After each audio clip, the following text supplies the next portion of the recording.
Hey, what's going on, guys? This is Coach Frank from Not Another Puckin Sports Pod. Listen, you've seen our NBA stuff, you've seen our hockey stuff, a lot of hockey stuff, you've seen our soccer stuff on Euro 2020. We talked it out. Said, guys, we need more wrestling. We heard you guys. We heard the comments. We heard uh, the talk of the people say we need more wrestling. So here we are. This is our first episode of our sub sports of the None Other Puckin Sports platform. So hey guys, Coach Frank here. We're gonna be doing a little wrestling talk with one of our favorites. Uh, Believe it or not, we're actually not going to do any Leafs because it's still sore for Rob and myself. But I've invited Rob Furnish back from Talking Buds podcast. Him and his brother Ryan do a fantastic job covering the Leafs all year. Love their pod. They're so active with the Leafs. It's a must listen for you guys. But if you heard our last episode with Rob and Ryan, huge wrestling fans, so it's a no-brainer to bring Rob on. Rob, thanks for coming back on, buddy. Thanks for having me, man. And you're right. I would. The wound is still pretty fresh from the end of that Leafs season. So, but I'm never not down to talk some wrestling. So Absolutely, let's do it. It makes us, at least it's one thing that makes us a little bit more happier in times like this, where we don't have to think about cap and who's going and trades and all of that. Let's just throw that out the window, get to some body slamming. All right. Exactly. All right. Awesome, man. So, we're coming at a time where it's some pretty heavy news going on right now. And I kind of wanted to start off with I guess, the big news of the industry right now. Start with some of those releases that happened in the WWE. Some names maybe caught you by surprise, but for those of you who don't know, every year, usually it was around WrestleMania time, but this might be the third time maybe in the calendar year, where the WWE's, I guess, trying to trim the fat. And it's kind of all around the Raw, SmackDown, actually some NXT cuts as well. But this time around, some interesting names kind of caught my attention. But I'll throw it to you, man. I guess the last round of releases that kind of come by that have happened. Any really names catch you by surprise? And I guess what are your initial thoughts of some of the names? The one that caught me, like absolutely floored me, was Braun Strowman. And the reason why I say that, I know a lot of people really focus on Aleister Black, and I'll get to him in a second, but the Strowman one floored me because that's a prototypical Vince guy. Big, huge, giant mountain of a man who is just like big, huge, like just like I was floored. And like when he first started, he was pretty bad. Like he was pretty tough to watch, and he had no wrestling prowess whatsoever. And he was like a very big, bulky man. And over the last few years, he's gotten really, kind of jacked and fixed his physique and looks a lot better. And that one really floored me. But I saw a lot of people were really fixated on the Aleister Black one. And to me, that one didn't surprise me as much. Like, I know they just started a storyline with him on SmackDown and they've been teasing his return for weeks, but it doesn't surprise me that the character of Aleister Black and just Aleister Black, the guy, he's totally someone that I could see Vince just not getting. So, and not having no idea what to do. So that one didn't shock me. And it's sad to see the growing list of wrestlers who were big time players in NXT who make it to the main roster and fizzle out. Like Keith Lee also comes to mind. He hasn't been officially released, but like, where is he? Haven't seen him in months. So so if I had to choose between the two, it would definitely be Strowman. I know some other names got released, but those two were the two biggest ones. And the Strowman one absolutely floored me. Yeah, it's funny you mentioned Strowman because I'm saying to myself, when you're wrestling Shane McMahon at WrestleMania, to me, it seems like a big deal. Yes, because the guy essentially, I guess, has his pick of who he wants to wrestle, and I guess at that point too, there wasn't really anything going on with Braun at the time, but that's a big spot for me, especially when WrestleMania is a 2-night event, and you need your kind of gimmick matches, but at the same time too, that Shane McMahon spot, especially the matches he's had in the past where he's taken some pretty dangerous spots, they're memorable matches. So I think having Braun in there and coming out on top would have started something for maybe a run, which we kind of saw him go against Drew McIntyre for the #1 contendership, and then obviously it's a small program with Bobby Lashley. But I don't think I've seen somebody go from like the main event pitcher to released in a month and a half. So I know. it's a good That's why choice it you made. shocked me. That's why it Yeah, shocked me. And just like a year ago, he was the Universal Champion. exactly. Yeah, right? You just don't go to that guy. You just don't pick a name out of the hat and say, "Okay, buddy, you're a champion." No, he had a difficult task of, during a pandemic where viewership was probably at an all-time low, of holding, if the main or one of the main titles in WWE. So obviously there were probably guys behind the scenes who were pushing for him, and obviously, we know that Vinnie Mac makes the last choice, but it's just a fall from grace that much. Does it lead you to believe that did he do something wrong? Did he piss off the wrong people? But then I've been reading more and more. He signed a pretty big, hefty contract, because there's kind of rumors going on that anybody with a really large contract that kind of doesn't fit into plans right now is probably going to get released because of a potential sale, which is kind of the rumors out there as well, right? Yeah. So, but still, a guy like that, could he find his way in an AEW? We'll get to that in a minute, but can a guy like that come back to haunt WWE down the road? Is he talented enough to come back to bite them in the ass? See, I don't see Strowman. I see him as the type of guy, if you follow him on his social media and really sort of like see how he is as a person outside of wrestling, I don't see him getting back into wrestling. Like, if he's going to come back, I could see him maybe showing up in WWE again a few years down the road. Whereas if you look at a guy like Aleister Black, I think he's tailor-made for AEW. You could bring him in and inject him right into the main event spot, and he'll work perfectly. And he's right in the AEW audience will go nuts. And it's just, yeah, I think that's the end of Braun Strowman in pro wrestling. Never say never, because down the road he could show up again. But I just don't see him showing up in AEW. I could be wrong, but I see Aleister Black in AEW way more than I see Braun Strowman. So let's get to Aleister Black, because that's the guy that I wanted to talk about as kind of one that shocked me, only because, and I think you hit the nail on the head, you have a guy coming up from NXT who was their champion, and I look at guys like him, Bo Dallas, the one that hurts me the most, Bobby Roode. Like, talk about mediocrity, man. It's almost like holding that title is a curse, which is kind of, I'm saying to myself, please don't call up Tommaso Ciampa, Adam Cole, if you're just going to leave him in kind of that mid-card status. So a guy like Aleister Black, when he was coming up, when people were saying that he does have some trends like The Undertaker, which I didn't really buy, but I can understand the whole mystique and, very cryptic character. The worst thing you can do is give the guy a microphone.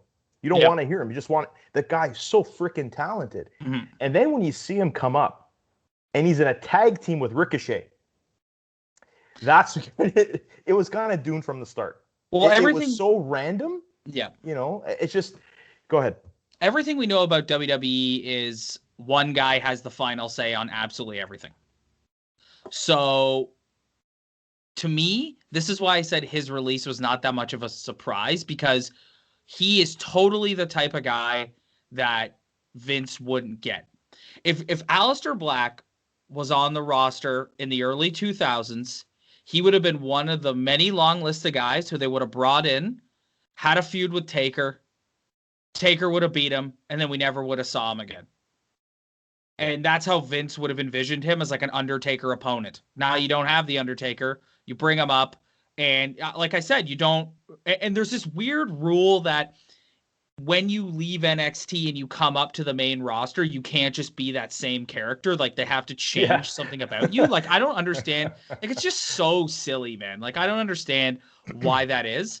But it's just, like I said, like, he can go back and take his indie name of Tommy End and show up in AEW and challenge Kenny Omega for the title, and people are going to go nuts. And a guy like that, can I be honest? Like, I know all these guys grow up and you want to be in the WWE and you want to be on top on WWE because that's what you watched and that's your dream. But like, you're going to have a way better career and a way better run in AEW than you were ever going to get in WWE.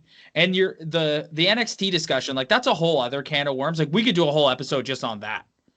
Like, about guys that come up and their career withers away. And you were saying, that you hope that they don't call up some of the Ciampas and the Coles. Like, I hope they don't either.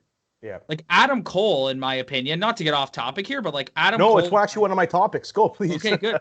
Adam Cole, in my opinion, is one of the best wrestlers on earth today. Yep. And he's a guy that, because of his size, like that dude is tailor-made to be a heel champion. Yeah. Tailor-made. 100%. But he's the type of guy that, because of his size, he'd be up on the main roster and he'd be toiling away in nothing stupid feuds, and they'd slap some dumb gimmick on him and wouldn't let him be himself.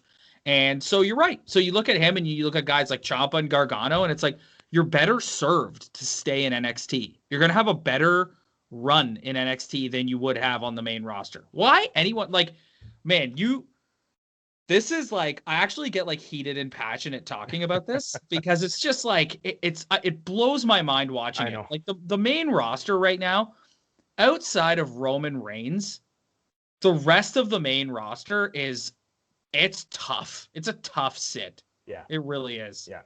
And that's kind of where I was going with that. So I was going to go into AEW roster, but you know what? Let's stick on NXT right now, because one of the my topics I was going to ask you. Now, we talked about guys like Cole who we don't want to see call up, but with cuts comes quote unquote promotions, and they can call NXT the third show, or we see it as the same now, but we all know, when you're on NXT, it's called a call-up. You're going to get called up to the main shows, whether it be Raw or SmackDown. And I think they just came out yesterday saying that there's a draft coming. Hey, another draft. Yeah. In August. So you got to know probably some guys from NXT UK possibly, that are coming up, and they got to fill these spots in the roster. And when I say fill the spots, that's exactly what I mean. They're either main event of the show, or the first or second match, because we know none of these guys are going right to the top of the program. So we talked about guys who you don't want to see called up, okay? Kind of NXT lifers. But maybe let's talk about the guys who either you do want to see get called up, or who you think are going to get called up, whether it be Raw or SmackDown. Who you think's coming from NXT? Well, two names immediately come to mind. The first one is Finn Balor. Yep. He's been up there before. He knows how it works. He has an established name on the main roster. You can inject him right back into it, and he can come back and be the more of like the more badass, like Prince Devitt version of the character that he was in NXT. And hopefully because he hasn't brought his demon gimmick out in a really long time. So if they can let him sort of take what he's done in NXT and bring it to the main roster, then, and he doesn't even need to necessarily be a heel. Like, he can just be like kind of more of a badass babyface. Oh, it's like a tweener. Yeah. Yes. I see that guy. Like, he's got another Universal title run in his future. I see it. Yeah. That's a guy where, I'd love to see him back on Raw. I think that's where he's going to end up on Raw. I'd love to see right into a program with AJ Styles. I think we had that one match. I think it was that, I think AJ Styles was subbing in, whether it was like some plane issues or something like that. He had to bring some SmackDown guys over, and they had a pay-per-view match. I think it was. It might have even been Night of Champions. I can't remember, but it was a phenomenal match. Well, there's a feud that can go on, that can, a good 4 or 5 month feud. So that's something new, something reinvigorated. I would want to see. The problem, Frank, is like you're thinking about that like logically. Don't do that when you're talking about WWE. Logically, exactly. Yeah, like, don't do that. Like you're thinking about something that makes sense and would be good television. They'll do the opposite. Like, I could see them calling up Balor, putting him on SmackDown, immediately injecting him as the babyface in a feud with Roman, because Roman is in debt. Now that you say that they've announced a draft coming up in August, that actually isn't the worst news, because Roman is absolutely desperate for fresh babyfaces on SmackDown. Yeah. So I could totally see that him showing up on SmackDown and having like a 1 to 2 show program with Roman, losing both matches, and then just going back into the mix of guys on the roster. Yeah, no, that's fair. I think Raw is probably needed it more than anything, unless you're going to have Raw as your show, which again, we'll get to the shows, but I think Raw, it seems to me, is like kind of that show where you're trying to almost establish new stars. And if you get it wrong, really kind of nobody's paying attention anyways. But I think, Raw's a place where I think, obviously Balor's been before. He's, I think, would be a good injection to there. I think another guy I actually wouldn't mind seeing up from NXT, would be Johnny Gargano. I think that's a guy who can wrestle his way. When you say that there's guys where you just can't keep down, and there's a guy there who his wrestling is so good, he's like must see TV. You know what I mean? And this whole heel persona, I know he's got with that group there, The Way, but at the same time too, like that guy's been in NXT right from the start. So I think there's a guy who needs something fresh, because once he loses that North American title, you know what I mean? Like I'm looking at that NXT 5-way, and I'm saying to myself, okay, there's Balor, yeah, he's coming up. There's Gargano, he's probably going to lose, so there's nothing left for him. Cole, which I hope they don't, but again, there's nothing left for him. Then it's like, what do? You go back and you try to make new stars, like guys that are NXT are trying to bump. You don't use Gargano for people like that, So that's I just guess, again. I hate to be like Mr. Negative all the time, but like this is like the It's okay, PTSD. man. This is the PTSD I've had for the WWE has given me. Like I worry so much about a guy like Johnny Gargano on the main roster. Like I really do. Like he's just the type of guy that maybe when he debuted, like he's tailor-made to follow the same path as Ricochet. Yeah, Just fair like enough. the little Mighty Mouse type character that Vince loves, who will get the occasional big feud, but then will spend the rest of his main roster career in nothing matches on Raw and on pay-per-views or SmackDown or whatever. Yeah. The guy who I think has a chance of, and again, I try and look, I've been a fan for such a long time that I try and look at everything through what I've seen in WWE and what I think Vince would like, because like I said, everything that you see and read and hear about the main roster, it's one guy who makes all the decisions. And I think a guy like Karrion Kross is a big, scary looking dude who I think Vince would take one look at and go, okay, I can do something with this guy. I can't, every time I think of something like this, I'm more worried than I am positive. So you look at a guy like Karrion Kross and it's like, he's got the vulture thing and he's got like the Scarlet and the TikTok and that sort of stuff. And it's perfect the way it is in NXT. It's just enough cheese that it's like good. And like he'd get up to the main roster and they just dial that up to 11 and it would just be like, oh my God. Right. So, but if I had to look but then again, I'm sitting here saying he's the type of guy that I think Vince would like be excited about. I said that about Keith Lee too. And look where he is. The thing about Kross is I don't think there's enough time between now and then where he can, I don't see him losing the title because he just got it. And you know what happens in NXT? You lose the title, then you come back and you chase it for another 2 months. Like they extend programs pretty good. So I don't see him as a one and done. But then again, I could be wrong, because Bobby Roode lost his NXT title. The next night he's on, so he was on SmackDown that same week. Keith Lee only held the title for a month, and then he was up on the main roster. You're right. So who knows? I think lastly, to kind of close the segment out, I think there's two guys I think for sure are coming, because now they're just laying in limbo.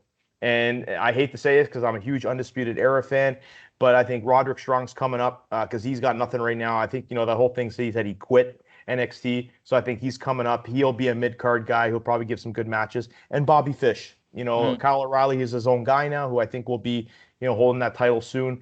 So like him and Pete Dunne, I think will stay down in NXT. Then those are your guys that kind of just laying in limbo now. So Bobby Fish and Strong, I think, are coming up, but I don't know that they have kind of WWE main event, not the spot, the show written all over them. Yeah. So, Yep. They have a match in the middle in the 9 p.m. hour of Raw, while you're sitting there and your eyes are starting to get heavy, contemplating why you chose to sat down and watch this. So Roderick Strong versus Humberto Carrillo is coming up next. Right? Yeah, pretty much. So speaking of rosters, so it's kind of where I wanted to segue in with the, with the releases. I just want to switch over to AEW for a second. I know you're a WWE guy, but you probably keep tabs on AEW here. If the first half of this show, anyone who has heard me would be like, this guy hates WWE.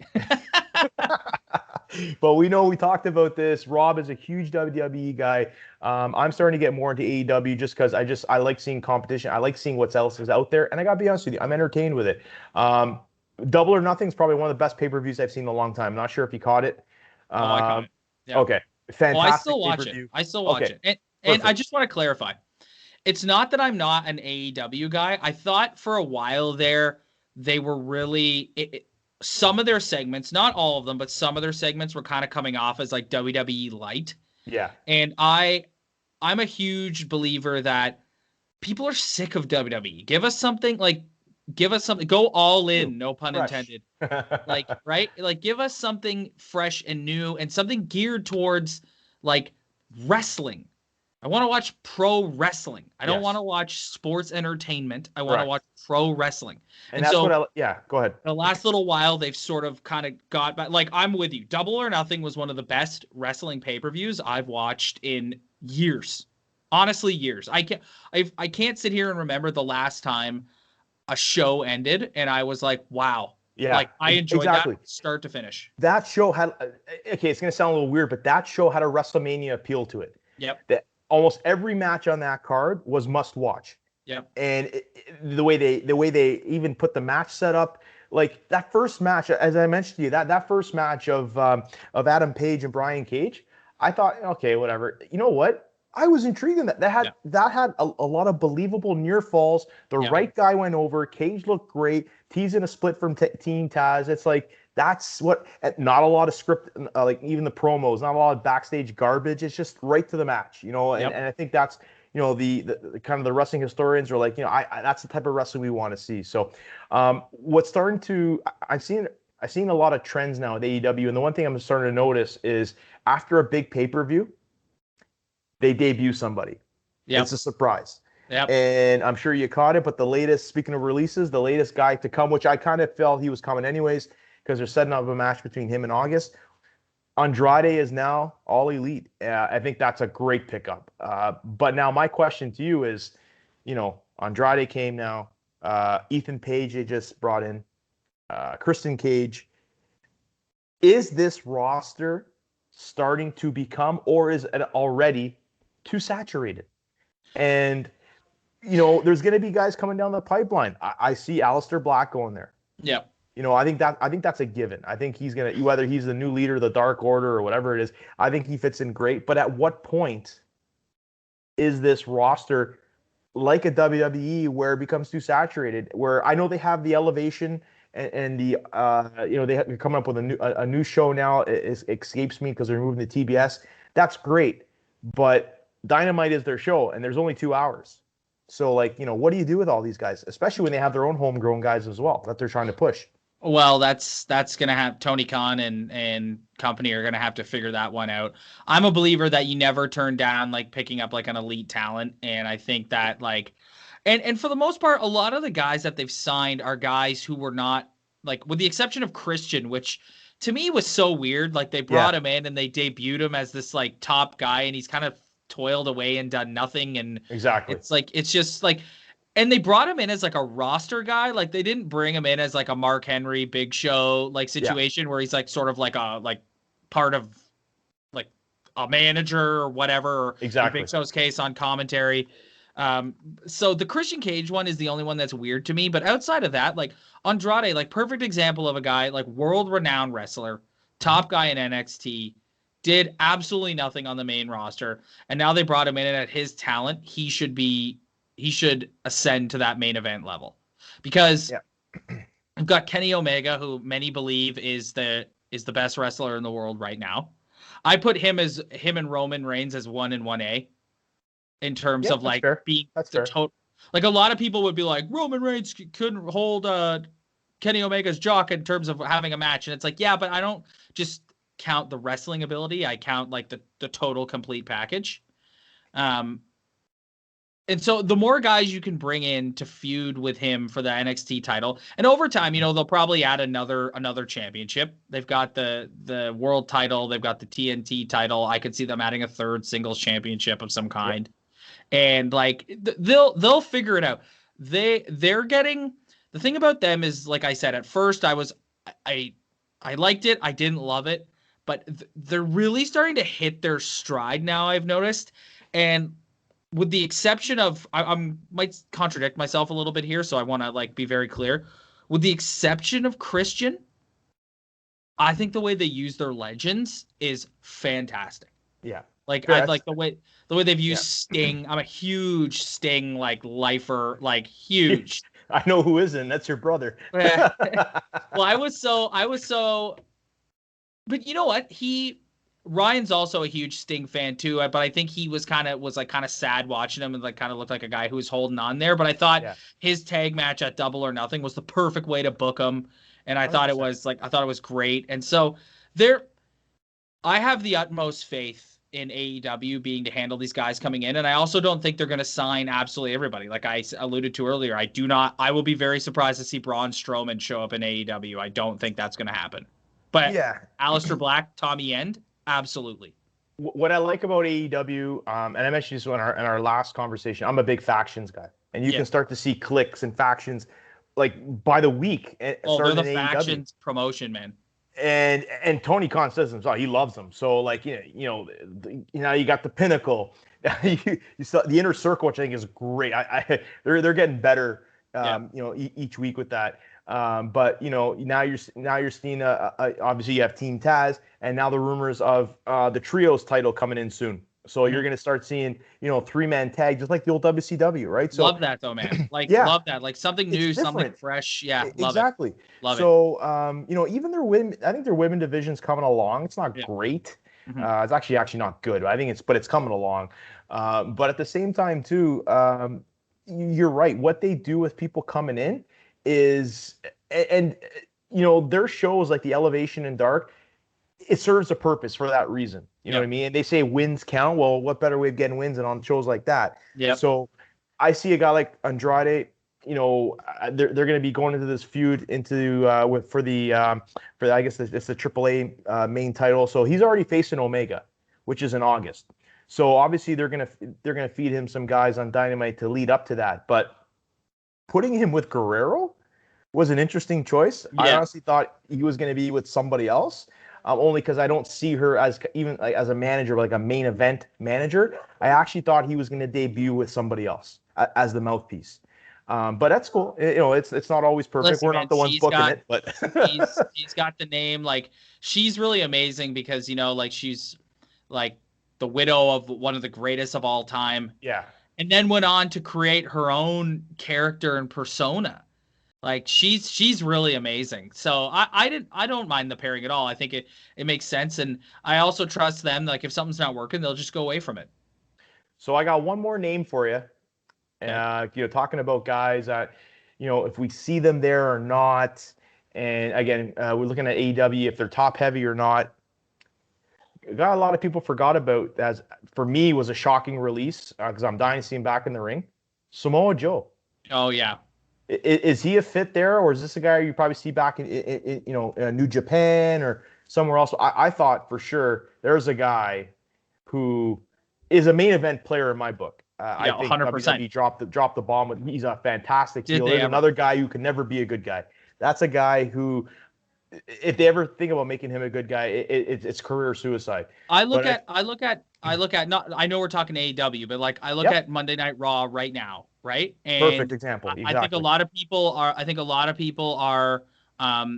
I love Drew McIntyre. I think they've done a great job with him in the last year, but I think a lot of people are going through Drew McIntyre fatigue right now. Like it's like we got to watch another pay-per-view with Drew McIntyre in the title match, right? Exactly. Whereas like if you still had Samoa Joe, you could inject him into a title feud with Bobby Lashley, and that'd be a big deal title feud. Yep. So I totally agree with you. And I do think AEW makes sense for him. I could also say, there's some history there with there's a lot of history there with Impact. Yep. And New Japan as well.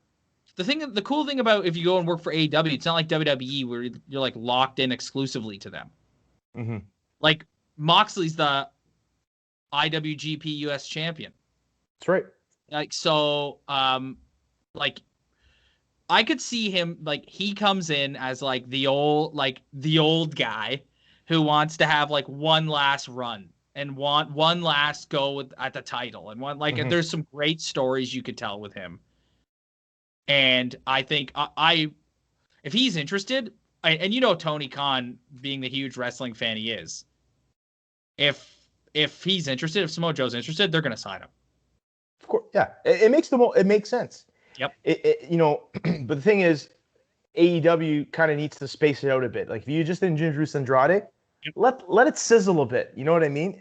So that's why I'm saying to myself, I don't even know if the 90 days are up, but like, I don't think it is. But I'm saying to myself, wouldn't Samoa Joe be a perfect fit in around that All Out? I think that's their big pay-per-view, right? So that's the beauty of them, Frank. There's so much time between their pay-per-views. Thank you, and that's a great point. Thank you so much. That's exactly. I said that to my brother the other day. It's like you know why Double or Nothing is so good? Their build-up to their pay-per-view is so good. Yep. Because the WWE pay-per-views feel like another episode of SmackDown or Raw. It's just another show. Yep. But AEW, if you're taking it every other month, and you know what, that makes Dynamite that much better. Yep. Because they use Dynamite. Their main events are just as good. Yep. And they really make Dynamite a can't-miss show. I guess it's their only show on TV a week because the rest of them are on YouTube. But it makes that show mean more. Mm-hmm. So when you have your main events of, Kenny Omega, putting the title up against, I don't know, Eddie Kingston, he's not going to win. Yep. But the match is going to be pretty good. It's not one of these, jobber type Iron Mike Sharp guys. You know what I mean? So you're right. It's exactly why I think their pay-per-view quality are actually better than the WWE right now. And I think 100%. It's not even close. It's not even close. So speaking of pay-per-views, my last thing I want to go through with you. So I always like doing fantasy stuff. Yeah. So WWE centric, we have SummerSlam coming up. It's going to be their first show. Apparently, I can't believe they said this, but this is the first time. So they're treating SummerSlam like a WrestleMania. It's their show of the summer. Yep. And for people that don't know, obviously they're going to be going back on tour in July, and SummerSlam is happening in August, I believe, in Las Vegas. So it's a brand new state-of-the-art stadium in Vegas. Probably going to sell it out because that's just what WWE does, and people are starving to get to a live event, which I find it interesting. I believe it's going on the same weekend as the Manny Pacquiao fight, so you can imagine how many people are being in Vegas that weekend. But now you have the chance to maybe bring back some people. Yeah. Have some really big feuds. Well, in our, things that make sense anyways. But so you have a chance to now, you're the GM of Raw or SmackDown, but you're in charge of SummerSlam. What is one match or matches that you want to see set up for SummerSlam? Everything WWE right now begins and ends with Roman Reigns. He's by far the best thing on both shows and is like the most captivating character they have, and it's not even close. And obviously the rumored match for the main event of SummerSlam is with Cena. I think that's perfect. I think it's perfect. It's a perfect time for Cena too. He'll be on I don't know when the Fast and Furious movie comes out, but like he'll have a lot of buzz going about that.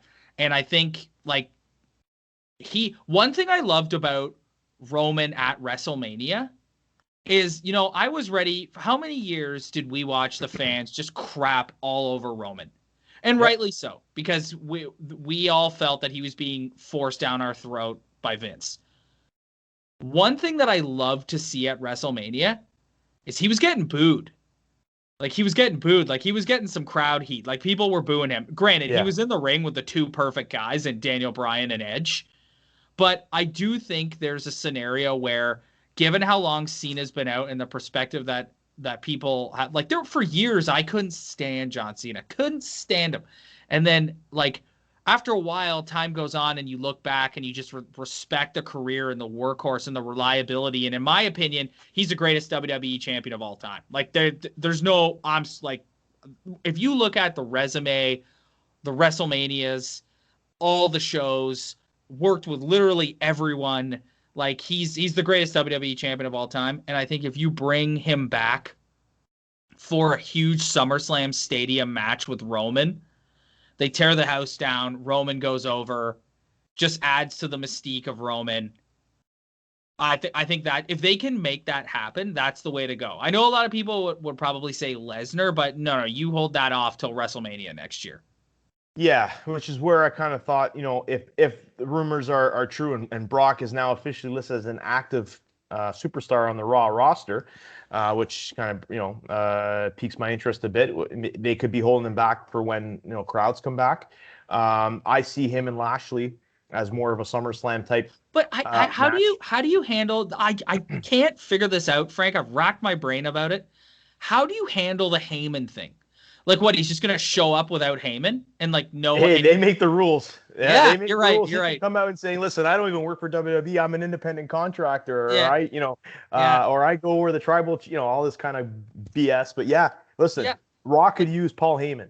yeah. I No, can tell you. but they've literally been together for the exception I of know. like 1 month. They've literally been together for Lesnar's entire run since he came back in 2013. Yeah. So it's like he's just gonna come back and just have no Heyman, and they're just not gonna say anything. Because I understand, like maybe you bring him back at SummerSlam and you put him over Lashley, and then the two of them have the titles, and then you build to like some sort of title unification match at. Although they've been doing champion versus champion at Survivor Series for the last few years, Yep. or maybe you have Lesnar come back and Roman costs them the match or something. Or is it possible that maybe they bring him on SmackDown and do a cross promotional thing? I don't know, because obviously they want to make the Fox ratings work more than the USA. Um, but it's a great point because the last thing you want to do is give Brock a microphone. Even though I'm kind of interested in what he said, I don't think the guy can put a sentence together quite quite easily. So, Brock, if you're watching this, I'm a huge fan, huge fan. Yeah, yeah. But one match for me, I'm gonna go a little in a different direction. I am really intrigued by Randy Orton. To me, the guy is the best he's been in years. I might argue this is the best he's been in his career, only because the guys for me every time he's on is must watch for me. I don't like this arcade bro thing because even though I'll probably end up he's gonna turn it on him at some point. You know what's coming. There's no way these guys are staying together Oh, for see, that no, I long. don't think so. I think they're gonna put. I think they're gonna put the tag titles on those Oh, they guys. will, but I think Yeah. at some point Yes. they're going to turn on the guy. But Yeah. I can't remember if the draft is coming before or after SummerSlam. I think it would make sense it was come after SummerSlam. Yeah. Uh, Probably is the it? Raw after. I don't know, but knowing them, it'll probably be the Raw or SmackDown, Raw and or SmackDown after SummerSlam. Okay, so Yeah. for me, Orton is a must on SummerSlam. I really haven't figured out who I want to put as my guy going against them, but I actually wouldn't mind him. It might be maybe not the most charismatic match, but I'd like to see Orton and Cesaro face off. I think that would be a nice little match where I don't think we haven't seen that in a long time if it ever happened, but I see a lot of good back and forth there. And obviously Orton can carry the mic work there because Cesaro is not there yet, but he's trying. Yeah. He's trying. I mean, it would be a great match. I see Orton more like we still got some time until SummerSlam. I see them winning the titles, him and Riddle winning the titles. Because he was on Orton was on Kurt Angle's podcast a couple of weeks ago, and Okay. he was just singing the praises of Matt Riddle. Ah, And okay. to me, Matt Riddle's a guy who I wish they hadn't gone. It's so WWE because Matt Riddle's a guy who's a legit athlete, a freak athlete, former MMA fighter, Yeah. has one of the best looks I've ever seen. And I actually like his bro character. I just think, again, WWE, they've just dialed it up to 11. Yeah. Whereas, like in NXT, he had the bro gimmick, but he wasn't so goofy, Yeah, right? I Of got you. course. I got you. With the So, scooter and the yeah, yeah, I got yeah, you. yeah. And the birds flying when he gets in the ring. And Yeah, how a little much. he gets up and he gets up to the main roster and the only thing they can come up for him is that he wrestles in bare feet. Like that's just so WWE. But anyways, like I see them put the titles on it on RK Bro. He turns on Riddle. Him and Riddle have the singles match at SummerSlam. Which I think we all know would go over in that one. But yeah, Oh, yeah, fair yeah, enough. he'd win, but I think Riddle's good enough that could potentially be. I think Matt Riddle in the ring. Forget all the silly scooter bro nonsense. In the ring, he's unbelievable. He's unbelievable. His the physicality. He brings Lesnar type physicality to his matches. Yeah, I don't know what it is. I don't. I talked about this last time. I'm not a big fan of his. Maybe it is the character. Maybe that's what's It throwing is, me off. Frank. I'm telling you, it's the character. Because maybe he'd be better as a heel. I don't know. I don't know. Do you Maybe I'm remember watching curious. him in NXT? Like, did you feel this way when you watched him in NXT? I did. Maybe because I was more solely invested as in the Undisputed Era because I thought the stuff with him and Pete Dunne was okay. Maybe Yeah. because Dunne was that kind of the guy that maybe kind of grounded him a bit. But even him as North American champion was kind of meh for me. I don't. But you're right. They kind of made it a little over the top when he came up there. But Yeah. yeah, it's just That's what not. they do. Yeah, Go back and watch the match, his last match in NXT that he lost to Timothy Thatcher in the fight pit. in the pit. Yeah, yeah, That was awesome. yeah. That's I was actually hooked from bell to yeah. bell in that match. The fight pit. Yeah, The so good. toothless wonder. Yeah, so good. Yeah, but um, I think, listen, Randy Orton in there against anybody, it's gonna be good. well, it's funny because where I was going with that too was I'd love to see him and Edge go again, even though we've gone down that road before. But I would say if SummerSlam's one of those pay-per-views where we're bringing people back, I'd love to see Edge and Rollins. I think that's something Yeah, where that's that's you know what? something where I that can get has down with some that. I can get that down has with that. some Yeah, straight fire on the mic in the yeah. ring. I wouldn't even know who'd go over in that, even though probably Edge is due for a big win there. But that's something where it's like Well, that is well, fresh, that is Rollins is so good. interesting to me, You man. can't go wrong with that. Yeah. Rollins is so interesting to me, man, because you watch SmackDown and like Roman is just desperate for baby faces. And like there's a tailor-made story there with like the ex Shield members and Yep. that sort of thing. But like Rollins is just such a terrible baby face. So it's like so like he has to kind of play this like second fiddle heel to Roman because he's just not a good baby face. Exactly. Yeah. Exactly. Yeah. I don't know. His suits are nice, I Yeah. guess, if that's where they're going with that. I just think, uh, now they're going to go back with him and Cesaro for Hell in the Cell again. Because they've got nothing else. It's true. Yeah. Yeah. They've got nothing else. I think they're just sitting there like, listen, if we can just get to SummerSlam, Yeah. it'll 100%. all change with the Yeah. draft. Yeah, that's what it feels like. It almost feels like, you know what? I'm gonna use a Leaf analogy for you because now you're gonna. They're playing not to lose versus playing to win. They're just taking the safe route and trying to throw shit at the wall and hopefully something sticks. If we can just hang on, I don't know. It just needs a good shakeup. It needs some new, fresh stuff. And I guess that's why I went the Edge and Rollins route because that's something I'm definitely would be heavily invested in. And I don't know what it is, but every time Brock Lesnar comes back, I want to watch it. To me, he's an attraction. He is must-see TV to me. Oh, yeah. So I love, having Brock in there at some point doing something that'd be great. So and listen, they can't screw up something. It's one of their main shows. They can't screw this up. I don't think they will. I think Cena's been alluding to the return. I think that's the direction you go in with Roman. As like I said earlier, if it was me, I would hold Lesnar off until 2022. I wouldn't even bring him back at all this year. I think like if you'd told me before Roman's heel run that we'd get another Lesnar Reigns Mania main event, I'd go, oh my God, we don't need that again. But like now, it's a totally tailor-made story. This time, Roman's the heel. Heyman will have been with Roman for quite a long time. Lesnar comes back and is like pissed that his manager abandoned him or whatever. And Lesnar, for the first time since he came back, is in the total babyface role. Like I think it's like that. That has to be your main event for next year's WrestleMania because we all know 2 years down the road when they're in LA who they're going to be trying to get to line up across from Roman for that Mania. Exactly. Yeah. Listen, I guess you can see kind of where I am. Where is this guy? Oh yeah, I don't know, man. Talking about like now that I'm thinking about it, I'm like, there's one guy who they were making this Undertaker-like character, just mowing down guys left, right, and center. You knew the Goldberg thing was going to kill his image. Now it's like he loses to Orton, which I thought was actually a great idea, to be honest with you, at WrestleMania, for Orton's sake. But like now, he's gone. Have you heard anything? Do you know what's going on? Like, Nope. What did they do with this guy? Well, they put Orton over at Mania and gave Bray's gimmick to Alexa. So now Alexa Bliss has the Fiend's gimmick. And it's Wonderful just, stuff. but you know what, man? It's just another example of Oh something where man. it's like they caught lightning in a bottle, and he was a big deal, and he even recovered a little bit after losing to Goldberg, and had like a good run feuding last year, and took the title off Strowman, and then he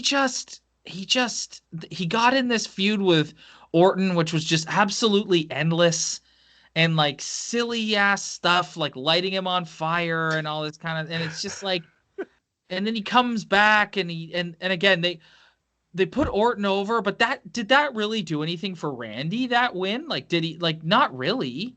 Yeah, not really. No, like, I was kind of more being sarcastic. It was like, yeah, yeah, man. So ah it's just man, like, the things that just make you like, scratch your head, right? yeah, it's just the, it's confounding to me that you can catch lightning in a bottle like that and just screw it up so epically. Hey, maybe Kyle Dubas is one of the writers on Raw. We're not quite Yeah, sure. maybe, maybe. I have to throw that in, buddy. Uh, This has been fantastic.